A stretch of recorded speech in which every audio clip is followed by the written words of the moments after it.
You know, all alpine sport is governed by the law of inverse suffering, which states that the more spectacular the scenery, the less likely you are as a competitor to be in any fit state to appreciate it. And on that basis, the 58 teams gathered here in Garmisch for the Cisco Euro Challenge are in for a nightmare weekend, because this bit of the Bavarian Alps is absolutely stunning.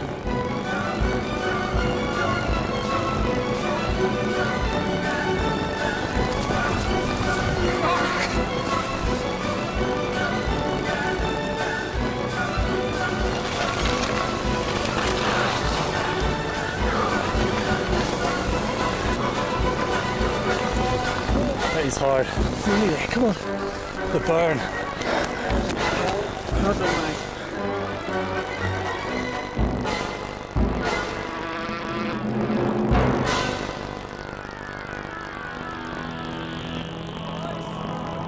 Stunning scenery and a stunningly hard first stage ahead of the competitors. But this is intelligent sport, and they're facing a lot more than just a foot race. Their brains are going to be as well tested as their lungs by the end of this event.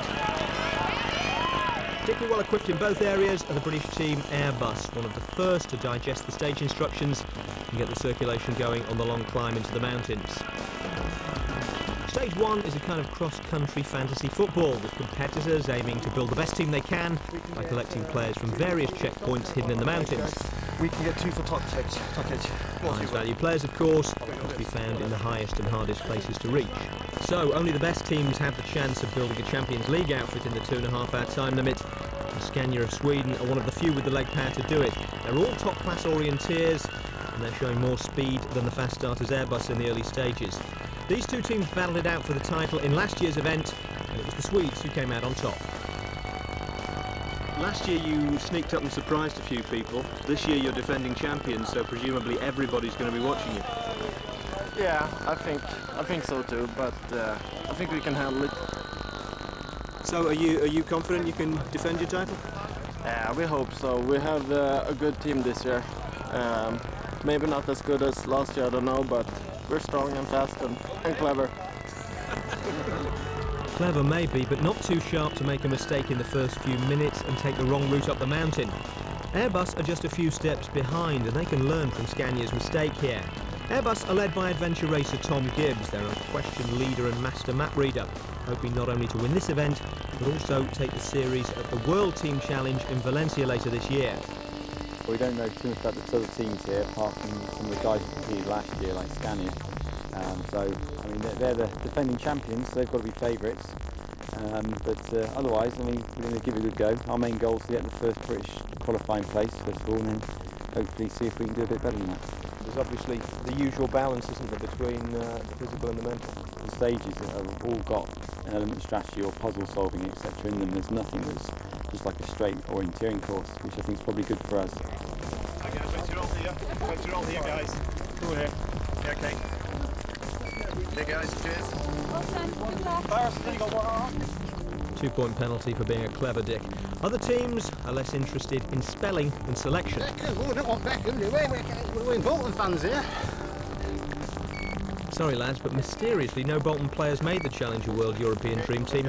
However, Fujitsu, one of the top British outfits, are doing well, and a lot better than the Swedish orienteering Dream Team Scania, who are having a nightmare and only now recovering from their early mistake.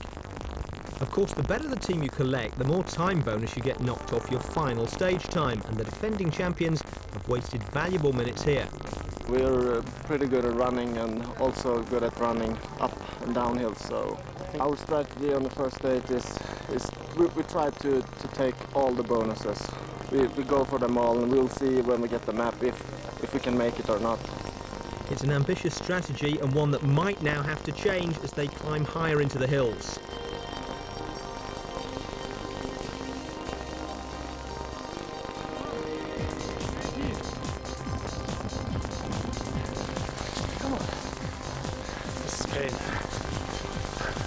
Nearly there, come on. Oh, come on, nearly there. Oh.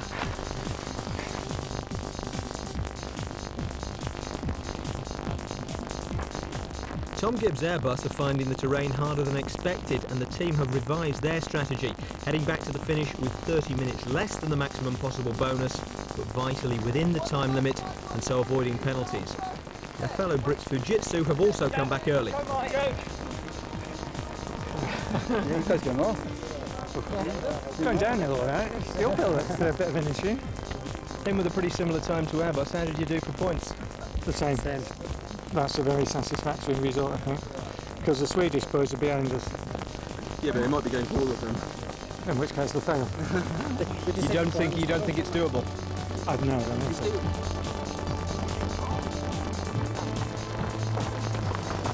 Right, so Scania is still out there. You think they've made a mistake? It would take you an extra half hour to get the 30 minutes worth of bonus. Nonetheless, Scania are gambling on going for it all at the risk of being late or wasting their efforts. So hopefully that's going to pay for us, be a bit smart. And we started off thinking we just get all of them, and then we try to work out how many we can miss out, because there's a lot of big climb on there that you can't really see on the map.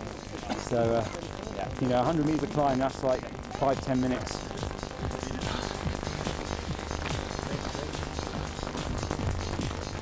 Yeah, they might do it. Yeah, They might do it.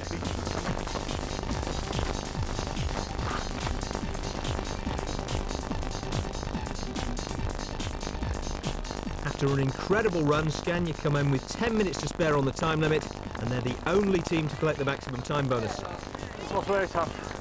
I was so tired.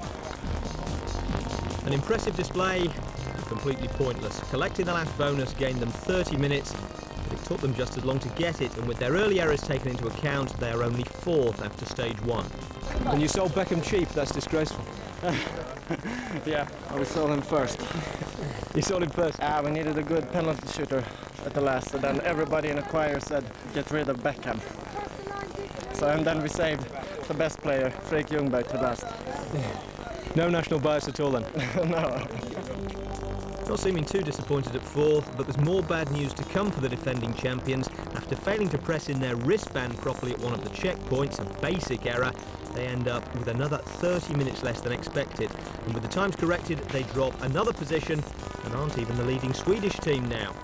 Agonising errors on a stage where suffering was the central theme for everyone. That was pain like nothing. I needed a tool. I wanted to catch the cable car, but it wasn't running.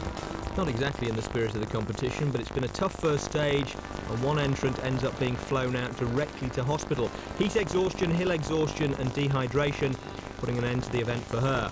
For everyone else though, the race goes on, and it's on water this time, so at least there are no hills to contend with.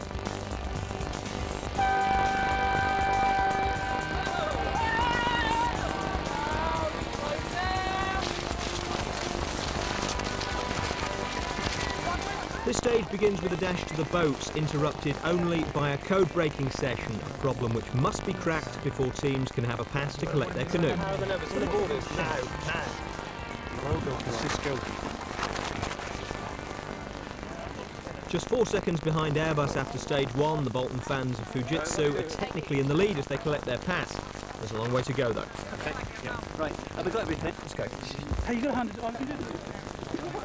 You got it! Pretty soon, almost everyone's got it, except for the defending champions.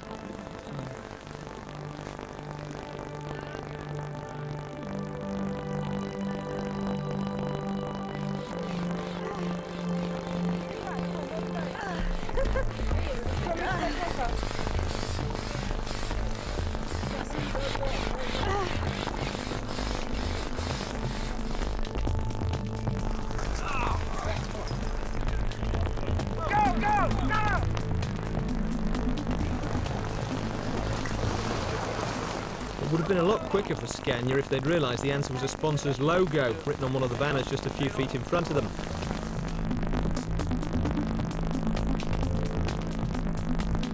The stage itself is a test of observation and memory, as well as canoeing skills. Teams paddle to information points and pick up photo cards, which they keep while paddling to the next information point and swapping the cards over. They'll get questions about the pictures later on, so while 2 paddle, the others write down and memorise everything they can.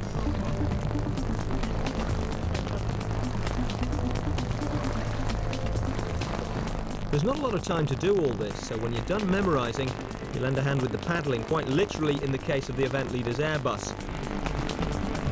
Others improvise ways of keeping the canoes going straight. After After 90 minutes, the questions are handed out with just enough time to try and answer them before the run to the finish. What did the sign say at the bottom of the lower picture? Fresh parsley. Bottom of the lower picture. Fresh Italian parsley. No, French herbs. French herbs. Fresh herbs. Fresh herbs. Herbs.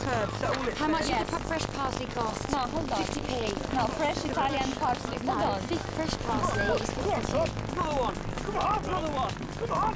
Another one. Many teams are struggling with their vegetables, including the Swedes, who lost a vital few minutes right at the start of the stage and are pushing it as late as possible. We had trouble with our English and translated to Swedish and yeah, what vegetables? Any names in particular? Things that aren't common to talk about. So it was a bit hard. Hard for everyone in all sorts of ways, and there's still another stage today.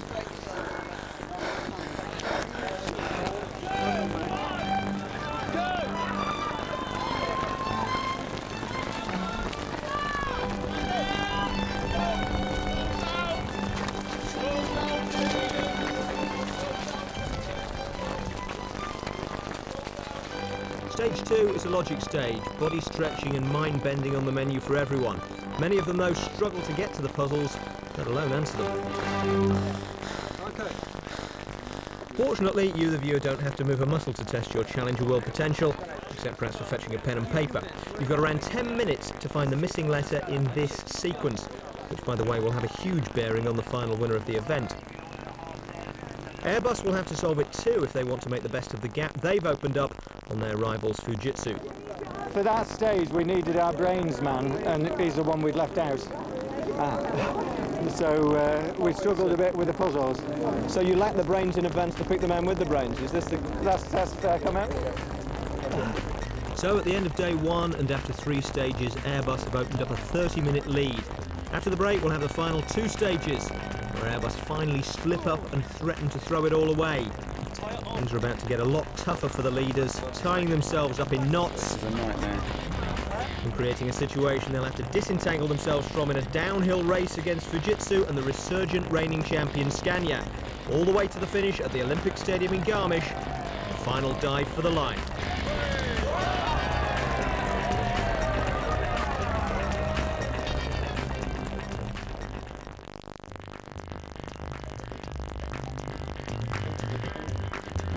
Day 2 of the Cisco Euro Challenge starts with a construction stage. Here's when the locals locked up earlier in the century. And our teams are going to be using the same raw materials. That's about all they know. Airbus are the overnight leaders, and before they or anyone else can start the structural engineering, there's some labouring to be done. Some simple components in the surrounding miles of Bavarian countryside to be fetched. Okay.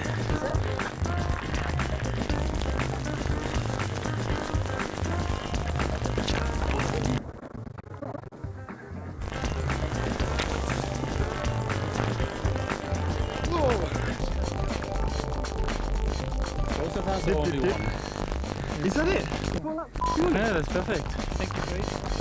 The 56 teams down to work then, with reigning champion Scania having more than an hour to make up on the leaders in the last 2 stages.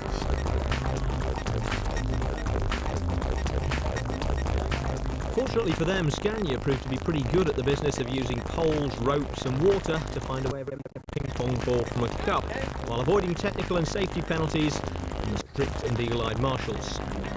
Just leave everything. On a stage that's designed to nullify the advantage of the 56 teams, Scania are 5th fastest anyway, a trouble-free performance that's the envy of many others. Quite soon there's a fair bit of frustration in the air.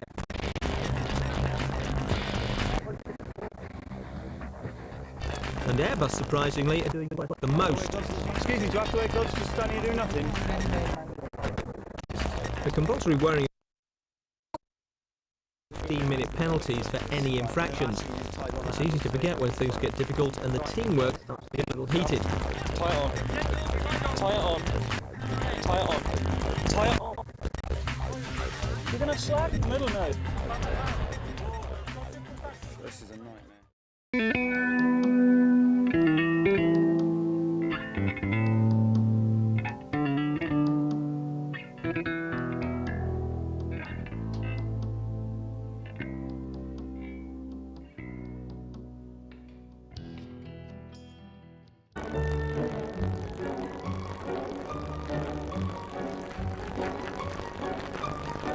You know, all alpine sport is governed by the law of inverse suffering, which states that the more spectacular the scenery, the less likely you are as a competitor to be in any fit state to appreciate it.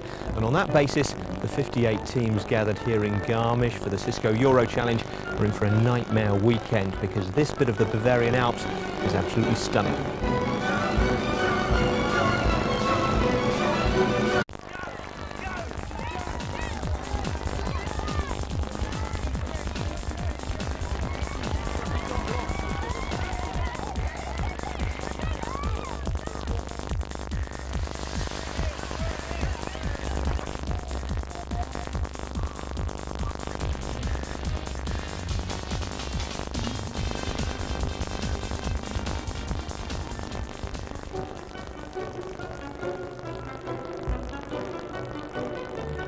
Checkpoints hidden in the mountains. We can get 2 for top edge. Highest value players, of course, must be found in the highest and hardest places to reach.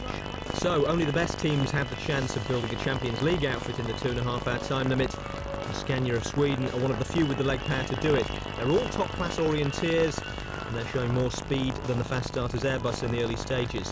These two teams battled it out for the title in last year's event, and it was the Swedes who came out on top. Last year you sneaked up and surprised a few people. Stunning scenery and a stunningly hard first stage ahead of the competitors, but this is intelligent sport and they're facing a lot more than just a foot race. Their brains are going to be as well tested as their lungs by the end of this event. Particularly well equipped in both areas are the British team Airbus, one of the first to digest the stage instructions and get the circulation going on the long climb into the mountains. Stage 1 is a kind of cross-country fantasy football, with competitors aiming to build the best team they can by collecting players from various...